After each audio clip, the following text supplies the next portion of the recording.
Kita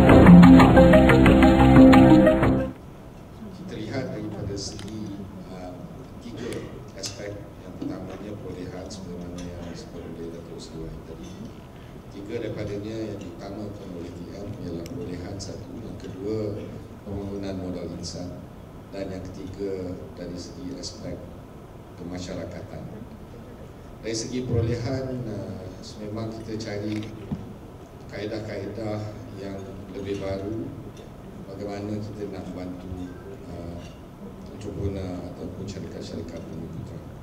Sebagai contoh, DTM semasa projek HSBB yang telah dijalankan di antara tahun 2010 ke tahun 2013, kita telah mengadakan kaedah tripartite di mana bagi projek-projek yang menggunakan teknologi tinggi, sudah tentunya kita perlu mengimport sebahagian daripada sistem ini kerana kita tak buat di Malaysia.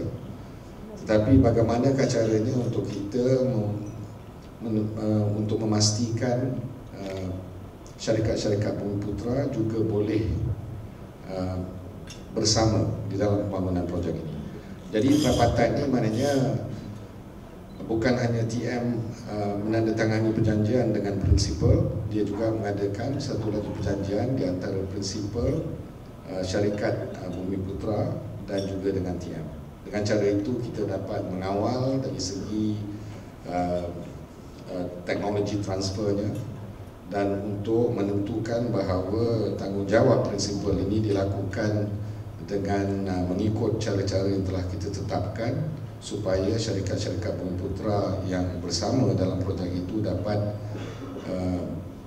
imbuhan yang maksimum daripada projek ini. Dan sebagai contoh, tripartite agreement ini telah daripada satu jumlah totalnya 3.3 bilion ringgit projek itu, 1.2 bilion dibagi pada syarikat tempatan. Daripada 1.2 bilion itu 83% ataupun around 1 bilion diberi pada syarikat-syarikat Bumi Putra. Selain daripada itu, kita ada vendor development program yang telah diadakan daripada sejak tahun 1994 biasanya. Ya, dan mengikut itu juga kita telah membelanjakan 3.2 bilion ringgit daripada tahun 2010 itu sampai 2013 kepada syarikat-syarikat Bumi Putra. Yang itu yang daripada skim yang tertentu, tetapi dalam open market juga, di mana kita mengikut kebolehan syarikat-syarikat secara terbuka, sebanyak 1.5 bilion telah kita berikan kepada syarikat Bumi Putra. Jadi setakat ini secara realis saya berhenti di situ dulu. Dan pendek kata, TM akan cuba sedaya upaya bagaimana caranya kita dapat membantu pengguna Bumi Putra ini.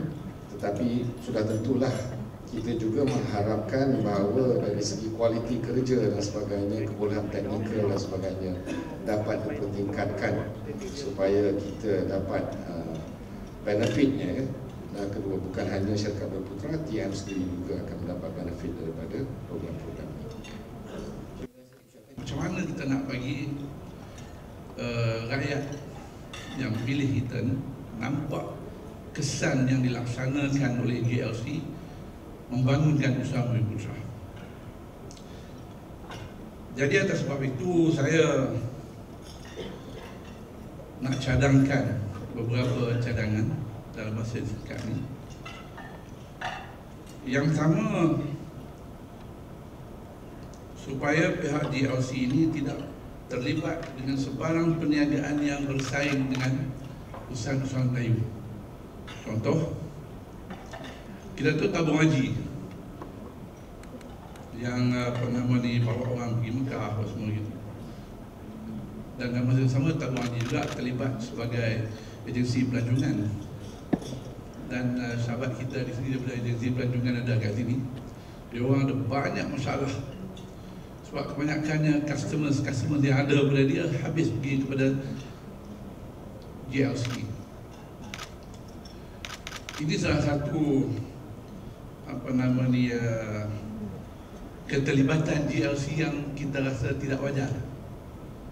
Di PMM dah beberapa kali menyarankan kepada pihak kerajaan, pihak GLC, bahawa GLC tidak terlibat dengan sebarang aktiviti yang bersaing dengan usaha-usaha Melayu. Ini yang pertama. Maknanya kalau dia nak membantu untuk memperkasakan usaha Melayu, semua customer yang ada dia bagi pada usaha Melayu yang ada sekarang, dan dia berhenti daripada industri yang sama. Yang kedua, GLC harus meneroka bidang-bidang perniagaan di luar negeri yang memang saya dengar tadi pun dah ada, tapi mungkin boleh dikembangkan lagi.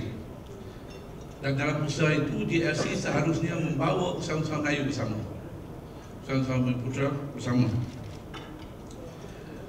Kerana pengalamannya, saya sendiri telah pernah beberapa kali pergi ke luar negara, dan tiap-tiap kali pergi, saya pergi masuk lubuk dan tak pernah ada untung.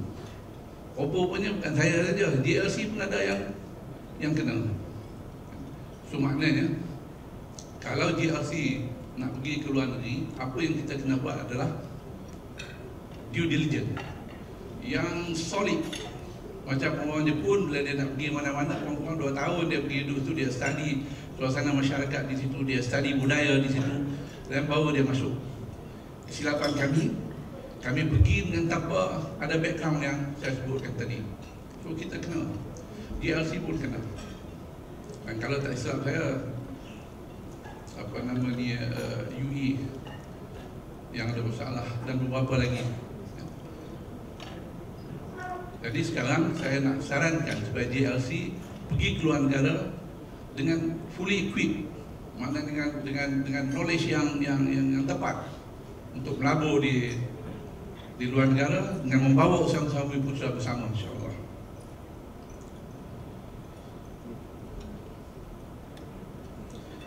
Ketiganya, saya nak cadangkan bahawa GLC, sama ada satu GLC ataupun konsortium beberapa GLC, boleh ditubuhkan untuk menjadi pemborong pada bahan-bahan binaan.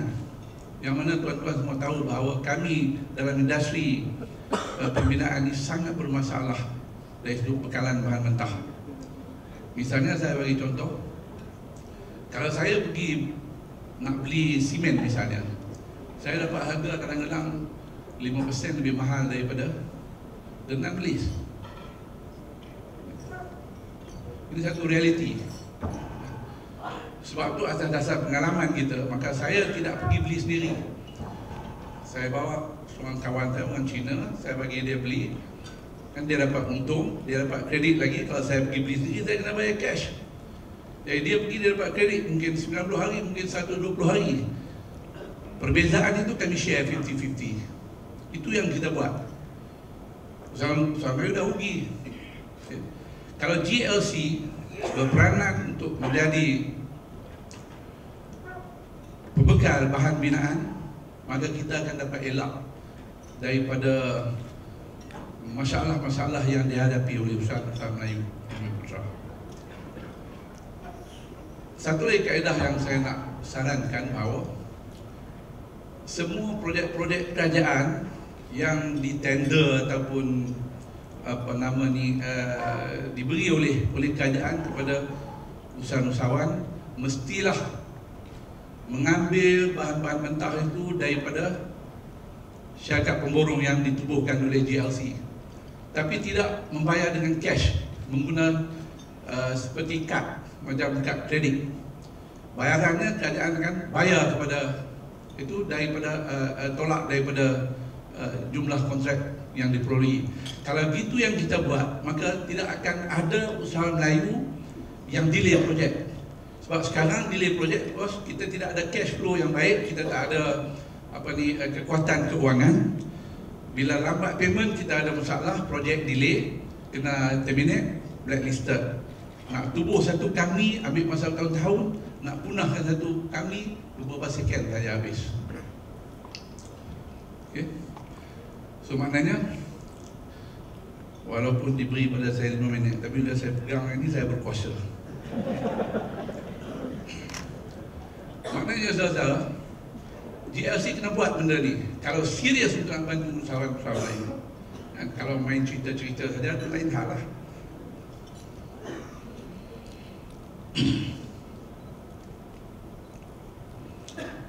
Seterusnya saya nak cadangkan supaya